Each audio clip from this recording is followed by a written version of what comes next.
স্ত্রীর চারটি কথায় স্বামীরা সবচেয়ে বেশি রেগে যায়। এই চারটি কথা কোনো স্ত্রীরাই তাদের স্বামীকে বলবেন না। যদি তারা স্বামীদেরকে এই চারটি কথা বলে তাহলে স্বামীরা রেগে গিয়ে অনেক ধরনের বাজে ব্যবহার স্ত্রীর সাথে করতে পারে। আপনি যতই রেগে যান না কেন এবং যতই আপনার মনের ভিতরে কষ্ট থাকুক না কেন, স্বামীকে কখনো এই চারটি কথা বলবেন না। মনে রাখবেন, স্বামী হচ্ছে স্ত্রীর সকল দায়িত্ব তিনি নিয়েছেন এবং স্ত্রীদের কাজ হচ্ছে স্বামীকে সন্তুষ্ট রাখা। নবীজি সাল্লাল্লাহু আলাইহি ওয়াসাল্লাম জানিয়ে দিয়েছেন, আল্লাহকে ছাড়া কাউকে সেজদা করা জায়েজ নয়। যদি জায়েজ থাকতো তাহলে স্ত্রী তার স্বামীকে সেজদা করতে পারত। কেন ইমাজিনের আপনি কল্পনা করতে পারছেন?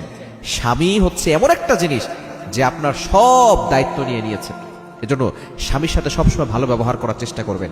স্বামীকে কখনো এই চারটি কথা বলা যাবে না। নাম্বার ওয়ান, এক নাম্বার হচ্ছে স্বামীকে তুই বলে সম্বোধন করা। আপনি যতই রেগে যান না কেন, স্বামী যদি আপনার উপর আঘাত করে, স্বামীকে তুই বলে বলবেন না, সম্বোধন করবেন না, তাহলে আল্লাহ কিন্তু নারাজ হয়ে যাবে।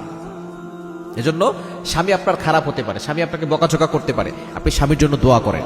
স্বামীকে তুই বলে সম্বোধন করলে যে স্বামী ভালো হয়ে যাবে, বিষয়টা এমন না। অনেকে মনে করে যে স্বামী আমাকে গালাগালি করে, আমি স্বামীকে তুই বলে গালাগালি করলাম। এটা করবে না। তাহলে কিন্তু আপনি যে স্বামী যে আপনার উপর অন্যায় করতেছে, জুলুম করতেছে, এটার জন্য স্বামী শাস্তি পাবে। কিন্তু আপনি যদি অন্যায় করেন তাহলে তো কুকুর যদি কামড় দেয়, কুকুরকে কামড় দেওয়ার মতো হবে। এজন্য আপনি ধৈর্য ধারণ করবেন, আল্লাহর কাছে দোয়া করবেন। এই যে স্যাক্রিফাইস করছেন, ধৈর্য ধারণ করছেন, এই জন্য আল্লাহ তাআলা আপনাকে জান্নাতের ব্যবস্থা করবেন এবং আল্লাহ তাআলা আপনার গুনাহ মাফ করে দিবেন। এজন্য এক নাম্বার হচ্ছে স্বামীকে তুই বলে সম্বোধন করবেন না। দ্বিতীয় নাম্বার হচ্ছে স্বামীর মা বাবা নিয়ে গালি দিবেন। স্বামী যদি আপনাকে গালিও দেয়, আপনি একটু ধৈর্য ধারণ করুন, তার জন্য দোয়া করুন। হতে পারে আল্লাহ তাআলা এই দোয়ার বদলতে তাকে পরিবর্তন করে দিবেন। কিন্তু তার বাবা মা নিয়ে গালি দিলে কিন্তু আপনি কঠিন বিপদে পড়ে যাবেন। হতে পারে তালাক আপনাকে দিয়ে দিতে পারে, আপনার জন্য এই তালাক শব্দ বলে ফেলতে পারে। এজন্য খবরদার।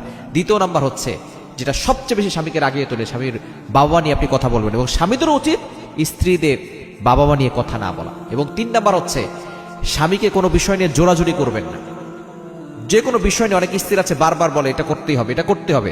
আপনি এরকম জোরাজুরি না করে আপনি তাকে বোঝান, সুন্দর করে বোঝান। যখন তার ঠান্ডা মাথা থাকবে, যখন সে ভালো মুডে থাকবে, তখন তাকে বুঝাবেন। এবং চার নাম্বার হচ্ছে স্বামী যদি কোনো বিষয় নিষেধ করে, এটা আপনি কখনো করবেন না। সেটা যেই হোক, স্বামী নিষেধ করেছে, বাস আপনি স্বামীর কথাকে প্রাধান্য দিবেন। দেখবেন সংসারে সুখ থাকবে, শান্তি থাকবে।